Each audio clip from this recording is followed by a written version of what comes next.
அனைவருக்கும் வணக்கம். மேப் என்றால் என்ன உங்களுக்கு தெரியுமா? உங்களுக்கு தெரியும் அப்படின்ற எண்ணம் இருக்கும்.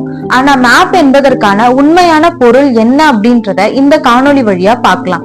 மேப் என்பது மேப்பா என்ற லத்தீன் மொழி சொல்லிலிருந்து ஆங்கில மொழிக்கு வந்த சொல். லத்தீன் மொழியில இதனுடைய பொருள் துணி என்று குறிக்கப்படுது. துணி என்பதற்கு தமிழ்ல படம் என்ற சொல் பயன்படுத்தப்படுது. துணியில வரைவதனால இதற்கு படமம் என்று சொல்லப்படுகின்றது. பிக்சர் என்பதற்கு பொதுவாக தமிழ்ல படம் என்ற சொல் பயன்படுத்தப்படுது.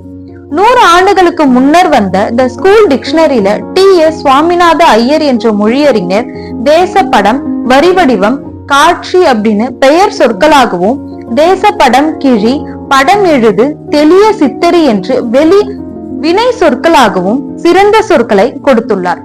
1965ஆம் ஆண்டு முழுமையாக வெளிவந்த சென்னை பல்கலைக்கழக அகராதியில நாட்டுப்படம், நிலப்படம், உலகப்படம் என்ற பெயர் சொற்களையும், நிலப்படம் வரை, உலகப்படம் எழுது என்ற வினை சொற்களையும் அருமையான சொற்களாக கொடுத்துள்ளது. ஆனால் நாம் என்னவோ வரைபடம் என்றும் வரைபடம் வரை என்றும் பிழையினும் பிழையாக கூறி வருகிறோம்.